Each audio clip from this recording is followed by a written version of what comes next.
Le reportage sur la construction d'une guitare haut de gamme réalisé il y a 4 ans a été un tel succès que j'ai voulu récidiver, mais cette fois-ci avec un violon de type Stradivarius également haut de gamme.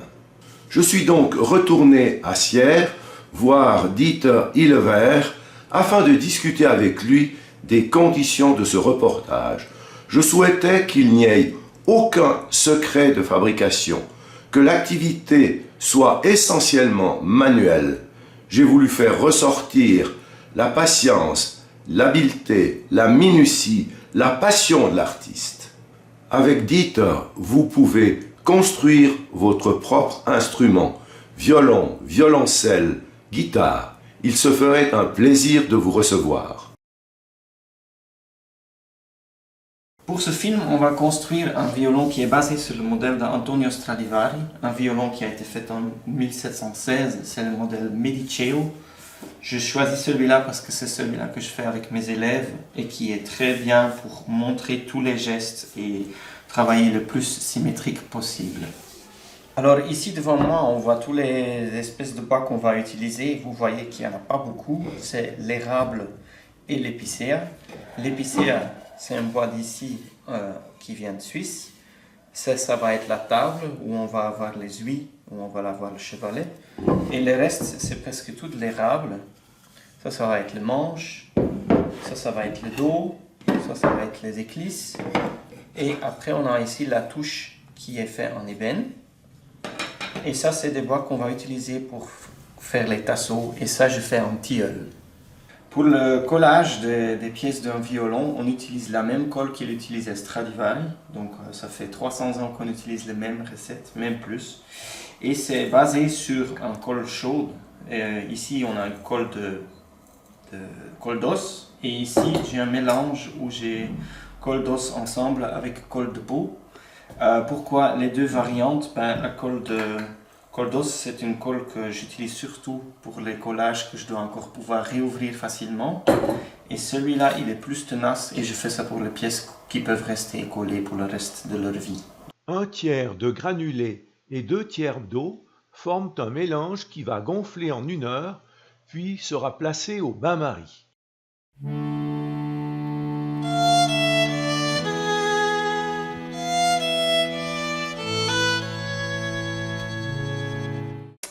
Dans ma façon de construire un violon, je trouve important que j'ai une tension sur le dos. Et comment j'obtiens cette tension? C'est en mettant ici les hauteurs différemment. C'est-à-dire, ici je vais avoir 32 mm, 32 mm, 32 mm et là 30 mm. Donc j'ai préparé des tasseaux qui ont déjà une hauteur de 33, un peu de marge, et un de 31 pour le tasseau de haut, et ça c'est pour les tasseaux d'en bas. Ici on voit le moule d'un violon que j'ai basé donc sur le plan du Mediceo. C'est une pièce qu'on va utiliser pour le reste de notre vie si on est content de la forme. Et puis on va coller là-dessus les 6 tasseaux. Ce sont les pièces qui vont rester dans le violon. Donc à la fin, une fois que tout est façonné, on enlève le moule et après on n'a que le corps, les éclisses dans notre main. On voit un bout de tronc et on voit très bien que quand on a les veines, que le bois il se fend perpendiculairement sur les cercles concentriques. Quand on choisit la direction des veines des tasseaux, c'est très important de penser justement à ces fentes qui se mettent dans le perpendiculaire sur les veines. Donc qu'est-ce qu'on va faire? On va choisir le bois dans une direction comme ça, pour que si un jour ça se casse, si ça se casserait dans ce sens et pas dans ce sens. Autrement, notre violon il perdrait toute sa stabilité. Pour les tasseaux d'en haut et en bas, on les choisit aussi avec une fonction. Donc si un jour ça pourrait se casser, ça se casserait comme ça et jamais comme ça. La taille et la forme des tasseaux est tracée grossièrement au crayon sur le bois. La scie à ruban découpe plus finement chaque pièce. Dans la conception, on voit qu'ici on a une éclisse qui est 1 mm d'épais et une contre-éclisse qui est 2 mm d'épais. Ça fait 3 mm de collage.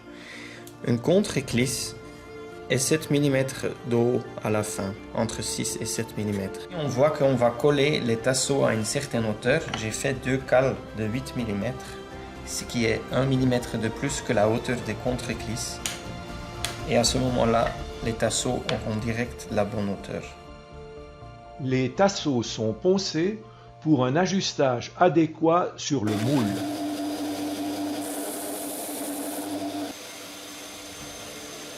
Maintenant que c'est bien positionné, je vais les couper un peu plus petits parce qu'ils sont beaucoup trop grands.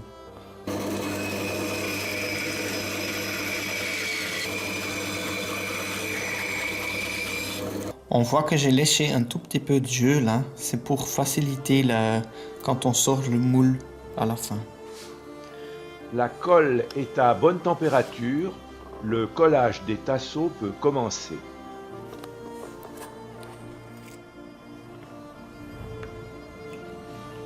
Vous voyez que je colle que sur un côté, donc c'est sur ce côté-là. Je mets de la colle pas sur l'autre, ici.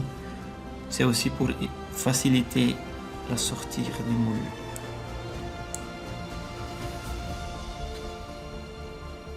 On voit que j'ai écrit fond d'eau. Ça c'est le côté où on va coller le fond, donc en érable. Ça veut donc dire que les tasseaux ici sont tous à fleurs sur le côté où on va coller la table. Ça va être à peu près plat. Et puis le côté du fond, elle sera inclinée vers le tasseau du haut. La colle a séché. Les tasseaux sont fixés sur le moule. On va utiliser un chablon pour dessiner la forme définitive du tasseau.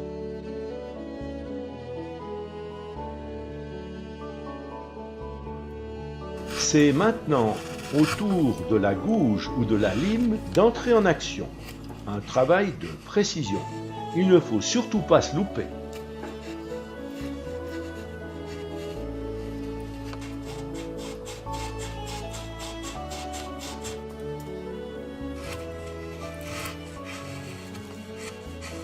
Une réglette permet de contrôler la forme de la surface ainsi sculptée. Maintenant, j'ai taillé les 4 tasseaux dans la forme qu'on appelle le C. Ça, ce sont les C. On va d'abord donc maintenant plier les éclisses et les coller. Et une fois que ça c'est collé, on va travailler les autres.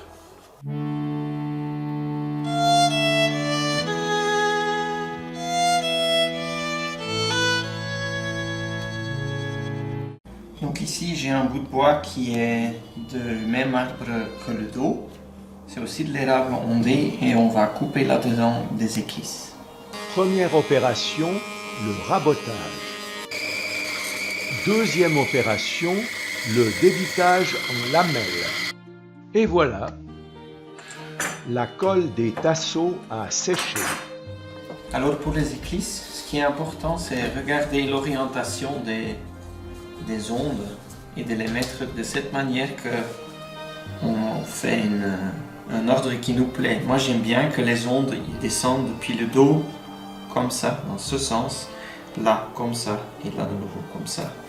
Donc je vais maintenant regarder comment je peux les sortir de mes éclisses dans ces directions-là. Le bois ondé a un fil qui va comme ça dans le bois, ce qui fait que c'est difficile à raboter. On a des arrachements et pour éviter de les avoir, on utilise une lame dans laquelle on fait des dents et ça va éviter que ça se produise. Alors les éclisses, on les rabote d'abord une côté que soit propre, donc les traits ci doivent être partis. Après on prend le racloir, on va racler et une fois que c'est raclé une côté bien propre, à ce moment-là on va travailler depuis l'autre côté. Une fois la côté propre, on va travailler depuis l'autre côté. On va la mettre à épaisseur. Donc là on voit qu'on a encore 2 mm. Moi je mets mes éclisses pour un violon à 1,1. Pour vérifier si tu as fait un bon travail, on peut regarder avec la lumière rasant. Et à ce moment-là, on voit si on a encore des dents de la lame du rabot ou s'il y a encore des coups. Une fois que c'est propre, on travaille de l'autre côté. Et là, tu as des moins jolis copeaux, tu vois, parce que tu as tous les petits dents Donc ça fait plus des copeaux comme on a. Ici, vous voyez que j'ai un gabarit où j'ai marqué les longueurs de mes 3 éclisses minimales. On va organiser les éclisses comme ça, qu'on aime bien, si les ondes sont comme ça ou comme ça. Donc ça, c'est personnel. Et puis après, on va les tailler à la longueur et après, on va les plier. Voici le chablon.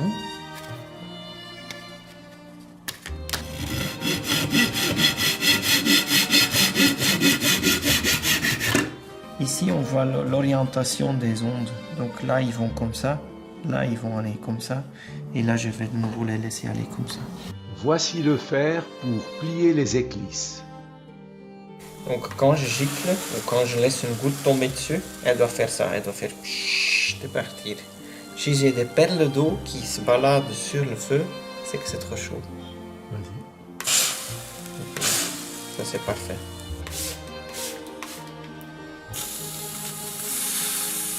Le chauffage de la lamelle va ramollir les fibres du bois et permettre le pliage sans cassure. On avance par tâtonnement en présentant la pièce sur le couple moule-tasseau.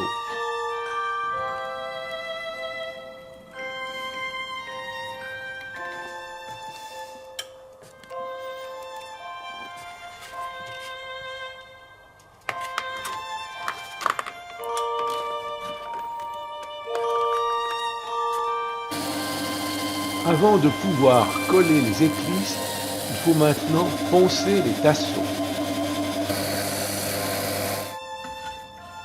Le collage des éclisses doit apporter la preuve ou pas que le travail a été bien fait jusqu'ici, soit un collage et une découpe réussie des tasseaux, des mesures exactes pour les éclisses. On commence par un test à sec. Les 2 éclisses des zones C sont bien appliquées, on peut passer au collage. Seules les parties en contact avec les tasseaux sont enduites de colle.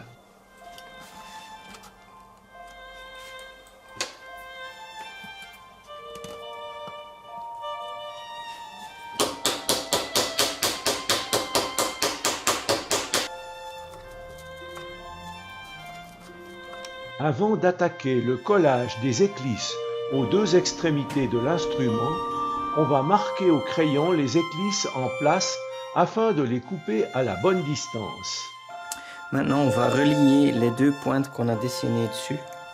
Je fais ça avec un équerre. Donc si tu veux, j'ai dessiné la pointe là, et maintenant je vais les relier.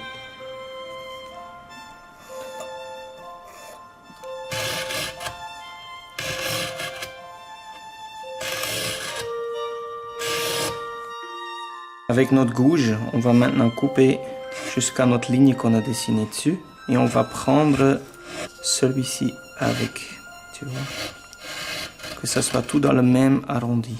Là, il faut faire attention de ne pas casser le bord.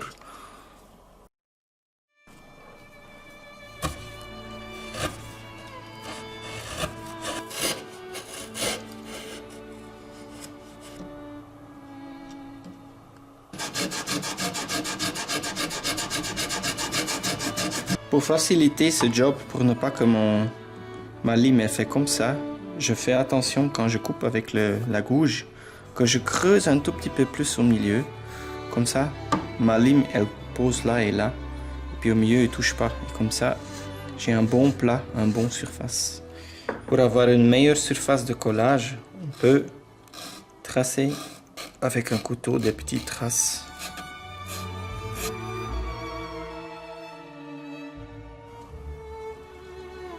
Ça c'est parfait, c'est très bien.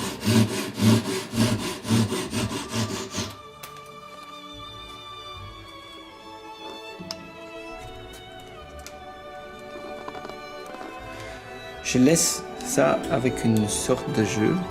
C'est pour donner du tension à mes éclisses et ça va faire le violon un peu plus nerveux.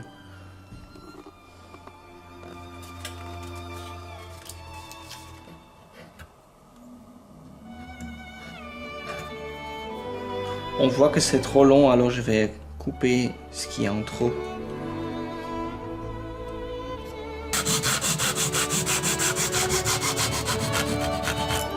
puis poncer pour obtenir une surface parfaitement plane.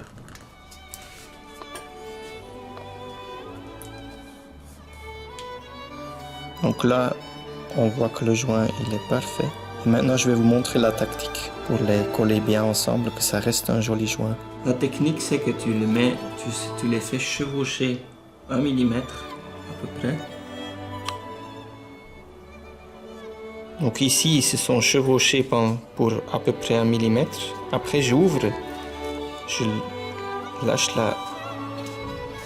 le scotch et après, ils se tirent l'un contre l'autre.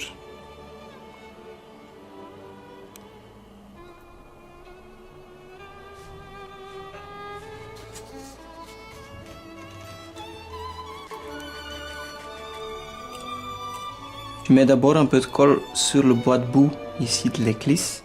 Comme ça peut pomper un peu. J'attends un tout petit peu et après je mets la colle partout.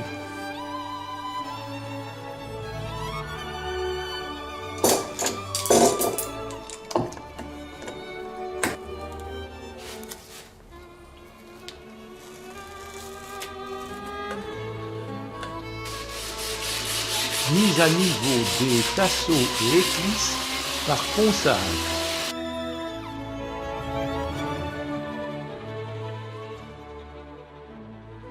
À ce stade, il est capital de contrôler la symétrie du violon en mesurant les distances avec un compas et une règle.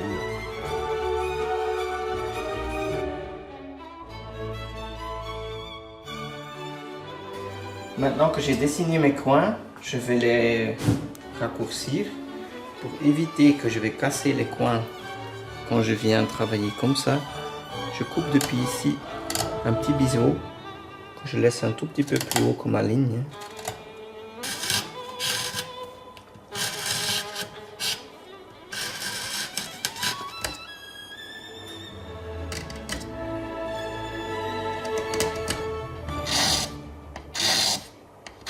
Quand je taille ça, je fais quand même toujours attention que la semelle de mon petit rabot ou de mon ciseau, il est dirigé vers le milieu du tasseau en haut ou en bas. Après, je regarde mon plat de mon éclisse ici, le plat ici et le plat là, et je regarde si tout est Aligné. aligné. Maintenant que la pointe elle est à la bonne longueur, je vais finir l'intérieur ici, où les deux éclisses ils viennent ensemble, et le bord de l'autre côté.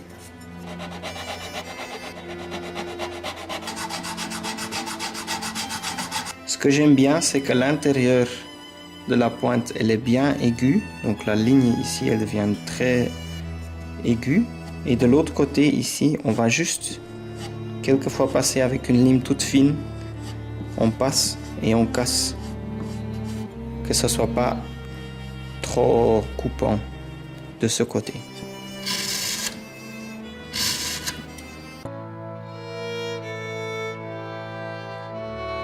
Le ralenti permet de juger de la précision du geste.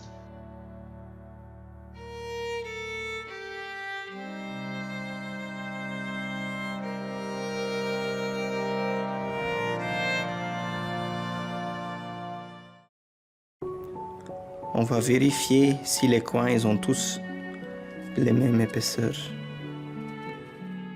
Alors pour les contre-éclisses, j'utilise du tilleul. On peut faire ça aussi avec de saule ou de l'épicéa. Mais moi je préfère le tilleul, c'est très facile à travailler avec un couteau quand on va les former. Alors là ils sont encore à 6 mm et puis on va les mettre à 2 mm d'épaisseur.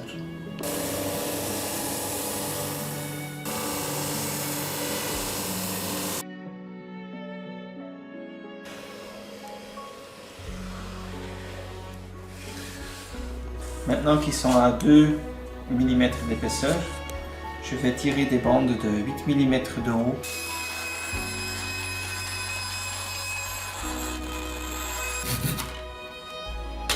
Les bandes sont sciées à une taille légèrement plus grande que nécessaire, puis mouillées pour s'assouplir avant d'être chauffées pour prendre la forme définitive qui sera la leur.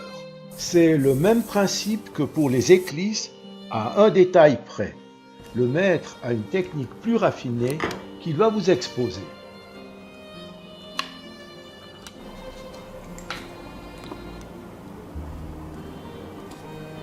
Alors, j'encastre mes contre-clisses aussi dans ce petit tasseau pour les pièces qui sont en bas et en haut.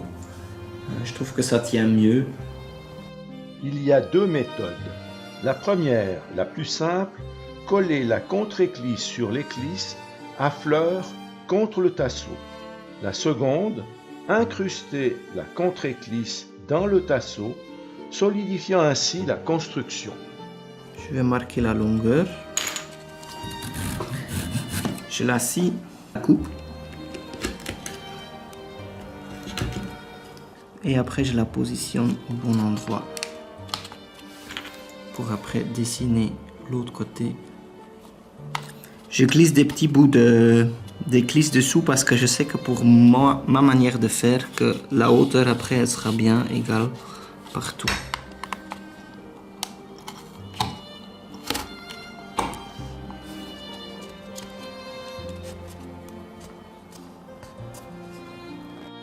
La striation de la contre-éclisse permet d'augmenter la surface de collage.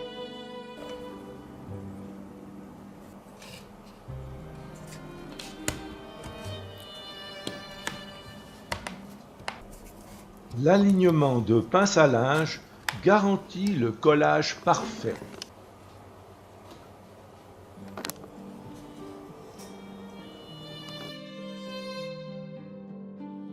Comme indiqué auparavant dans ce reportage, la hauteur des éclisses varie de 32 à 30 mm. Il faut donc poncer du côté de la tête de l'instrument pour le mettre aux normes. Donc quand on regarde maintenant, ici ça plaque contre la plaque et ici ça commence à voler. Parallèlement à la construction des éclisses, celle de la table et du fond a également débuté. Le morceau de bois coupé au quartier dans un tronc d'arbre est celui qui est le plus stable et celui qui transmet le mieux les vibrations. Ici j'ai donc une jolie pièce de épicéa qui vient de Suisse et un érable ondé pour le dos qui vient de Roumanie. On va maintenant les couper en deux et après on va faire le joint. On va coller deux pièces ensemble.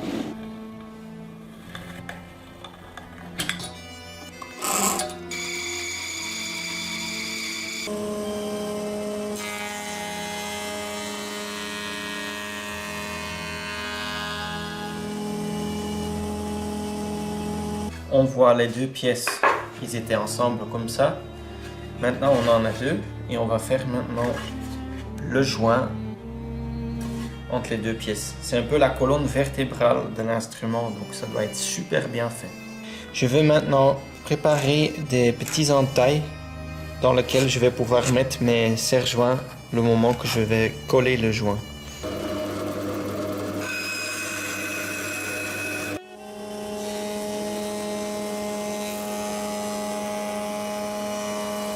Alors ici on voit la colle après 1h30. Je vais la mettre maintenant au bain-marie dans de l'eau qui est juste avant l'ébullition.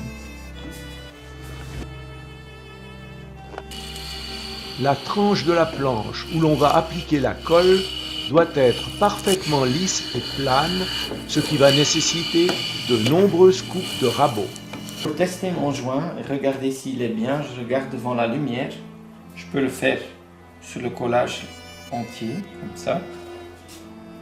Mais ça, je vois assez vite que c'est bien. Une deuxième manière, c'est que je le mets presque à la fin, là. Donc j'ai un tout petit bord. Je regarde de nouveau. Et je l'ouvre de temps en temps juste pour regarder si je suis toujours bien en train de regarder le joint. Je mets pas de force, je les tiens juste l'un contre l'autre. Et donc je peux pas voir la lumière. Les mêmes gestes ont lieu pour la table d'harmonie et pour le fond.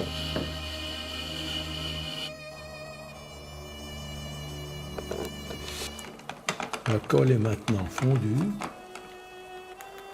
Une manière de tester, c'est que tu fais comme ça. Et tu sens aussi, là tu vois direct, ça fait l'étoile d'araignée. On les voit. On teste encore une fois à sec le parfait ajustement des deux pièces avant le collage à chaud.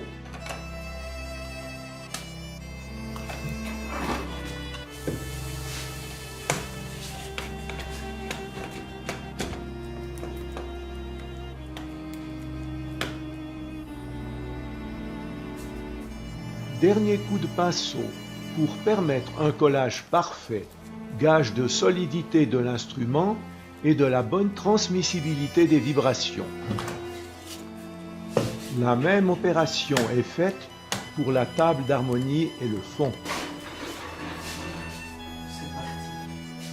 La colle est sèche, on va raboter les surfaces pour ôter déjà les restes de colle et s'assurer que les soudures sont parfaites.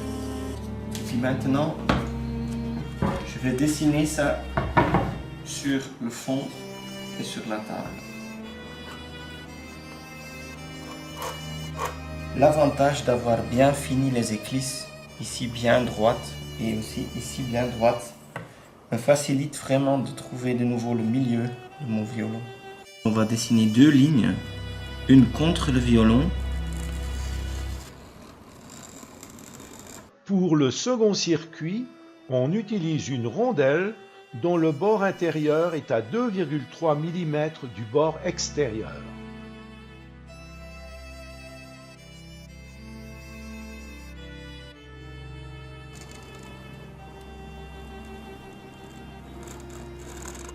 Quand je regarde maintenant, comme mon crayon il a aussi une épaisseur, j'ai un bord de 2,5 mm entre le bord de la couronne et le bord à l'extérieur de notre violon.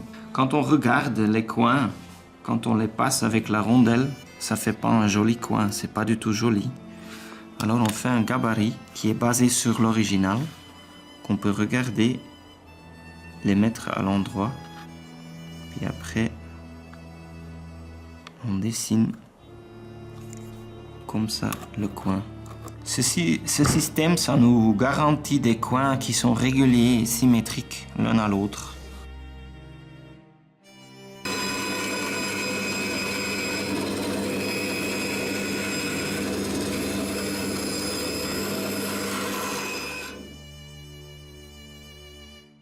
Pour démarrer, je vais dessiner une ligne à 5 mm de bord.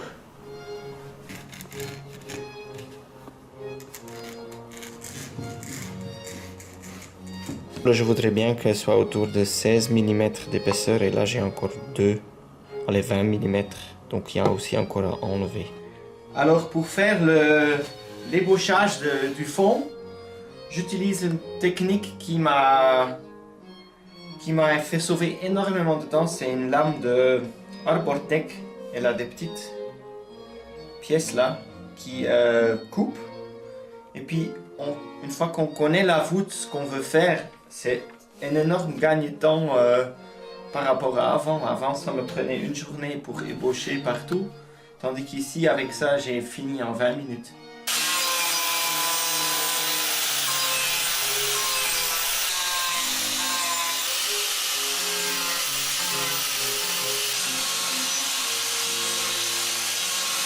Ici, on voit le 5 mm que j'avais dessiné, ça me sert comme référence. 20 minutes ont passé. Les contours grossiers du fond apparaissent.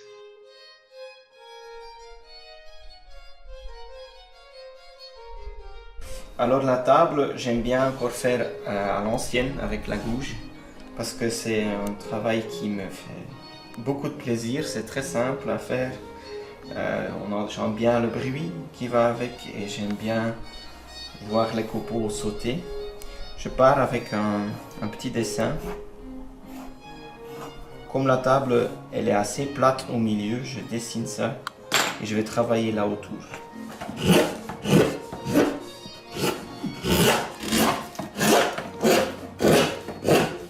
En travaillant comme ça régulier, en faisant des rigoles, je peux très bien voir la voûte que je vais avoir. Je peux regarder quand je descends, je regarde depuis le côté Je regarde dans chaque rigole et je vois si la voûte elle commence à prendre.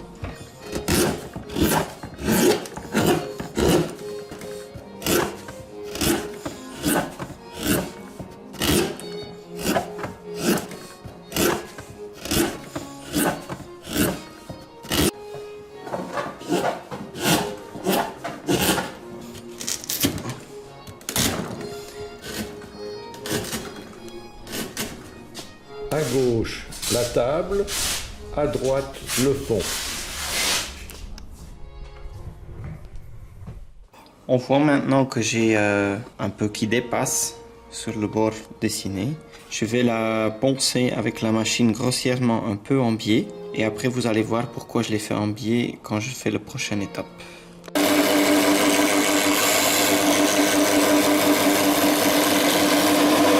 Ce que j'arrive pas à toucher avec ma ponceuse, je fais avec le canif.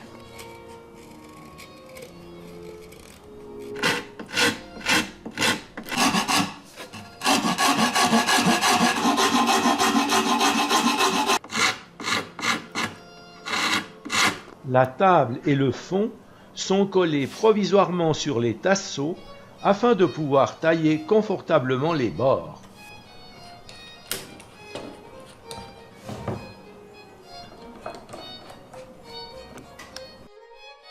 La colle a maintenant séché.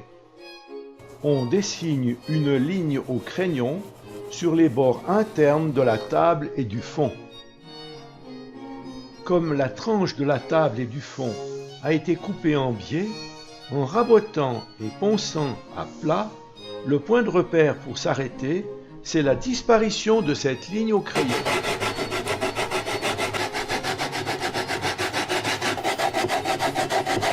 Cette ligne est très nettement en train de disparaître.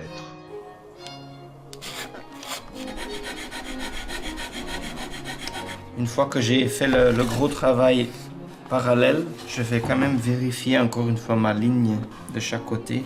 Et si c'est nécessaire, je vais juste adapter un petit peu encore la courbe. C'est très important de vraiment prendre beaucoup de soin de ces lignes parce que ce sont ceux-là qui vont définir le filet après. Et puis, on peut peut-être pas le voir maintenant, mais un filet, ça ne trompe jamais. Si la ligne elle est pas jolie, fluide, dans ton filet, ça va s'amplifier encore.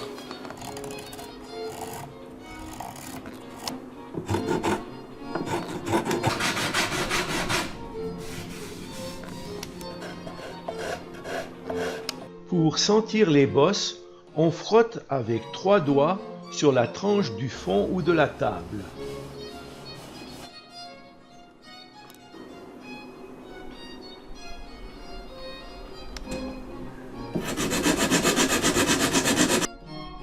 Pour décoller table et fond, on glisse quelques gouttes d'alcool entre ces objets et leurs éclisses.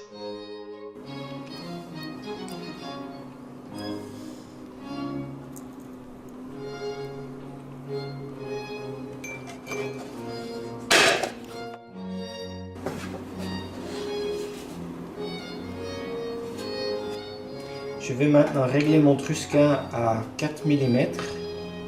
Ça va définir la hauteur des bords. Au niveau des pointes, ce sera 5 mm. Au niveau du C, 4,5 mm, tandis que dans les bords, ici, ce sera 4 mm.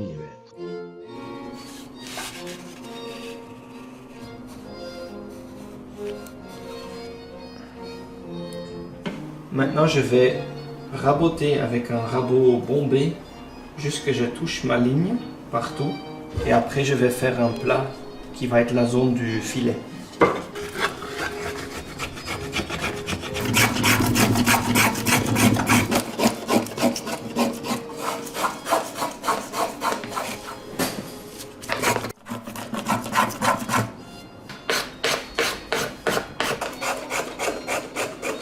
Donc maintenant j'approche les bords de 4 mm, là à 5, là à 4,5. Et puis je fais déjà la voûte grosso modo dedans.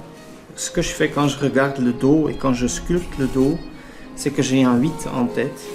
J'ai une forme d'une 8. Le milieu, le centre, c'est ici. Et après on a une courbe qui est égale, qui sortent les deux côtés. Et puis après, je vois ça comme un 8. Ayant mis le bord à 4 et juste derrière un tout petit peu creux, ça me permet de passer avec une colle avec du papier de verre, juste pour égaliser le bord, qu'il soit vraiment bien égal.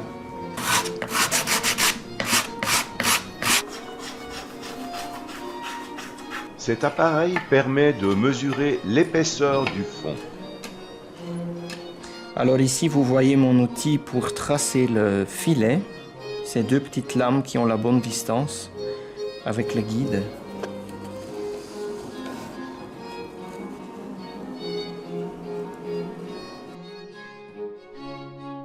Alors moi j'utilise une lame de couteau que j'affûte des deux côtés.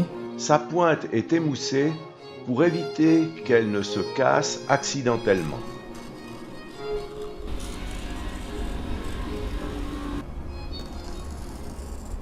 Au second passage, le couteau entaille plus profondément.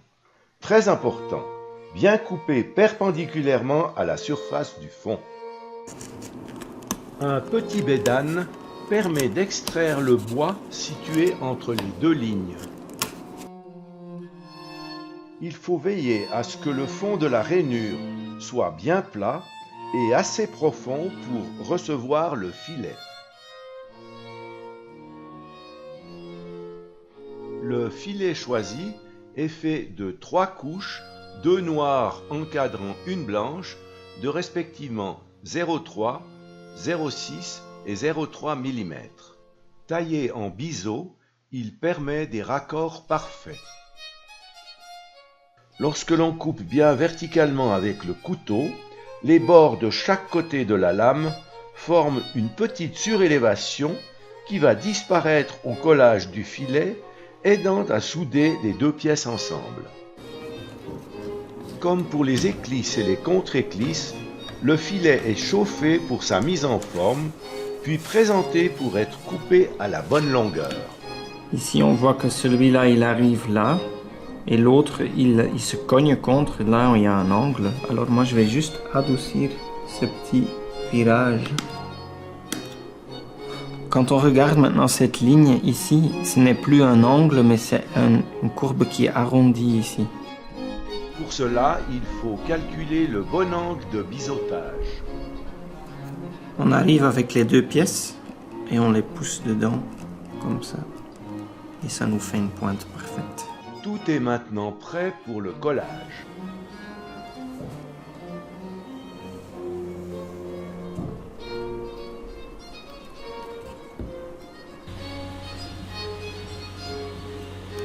Le filet est maintenant posé sur le fond, de même que sur la table d'harmonie. Dans un premier temps, je vais mettre maintenant le filet à la même hauteur que le reste. Et après, on va creuser la gorge. La confection de la gorge et de la voûte passe par plusieurs étapes.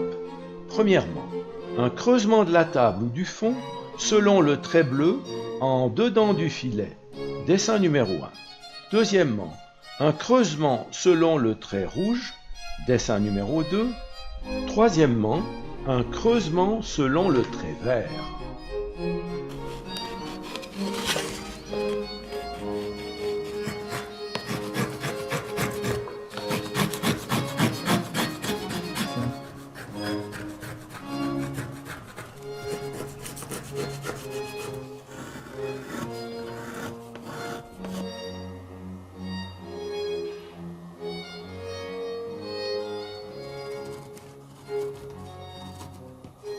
Le travail se fait au rabot, à la gouge, puis au racloir.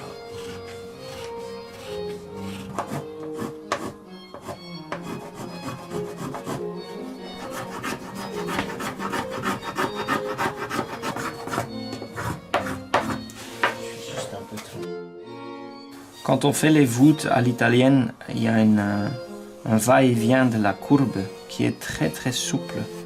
Le côté convexe et concave, elle se suit avec un point d'inflexion au milieu qui doit être super fluide. On ne peut pas avoir des plats nulle part, ni dans... Quand on va tourner après, tout doit être souple. Pour la table, j'utilise l'idée d'un cylindre ici, sur lequel on met une voile en soie et que ça tombe juste tout propre, sans aucun plat dedans.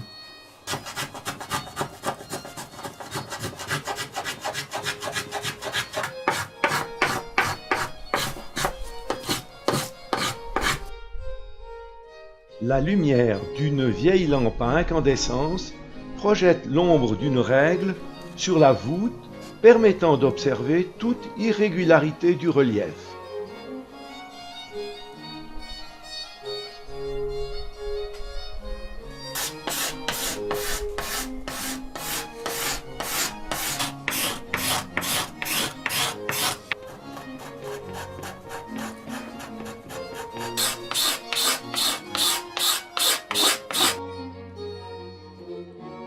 J'utilise la prêle pour un ponçage final. L'avantage de la prêle, c'est que c'est pas comme un papier de verre où on a du sable qui va, pour finir aussi, s'installer dans le bois. Ça coupe juste le bois et ça va faire qu'à la fin, quand on a le vernis, ça va faire réapparaître les veines qui sont doux.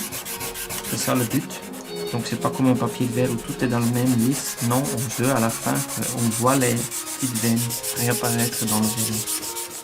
Le même travail est effectué sur le front, mais avec une lame de rabot à dents pour éviter l'arrachage du bois. Risque plus élevé avec de l'érable.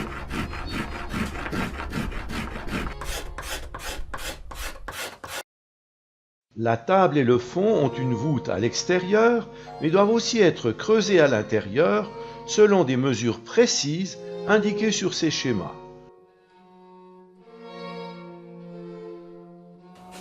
Un marquage des parties extérieures permettra d'éviter de creuser au regard des tasseaux.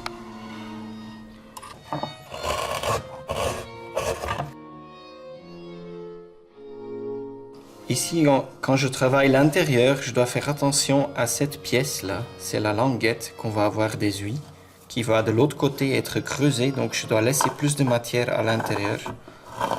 Donc ici, je touche pas pour que je puisse faire ma languette creusée de l'autre côté.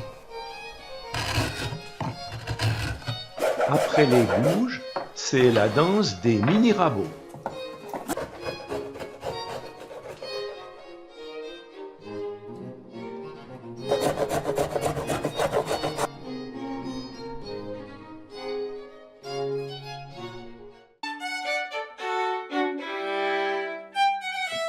Passons à la seconde partie pour la suite de la construction de ce violon.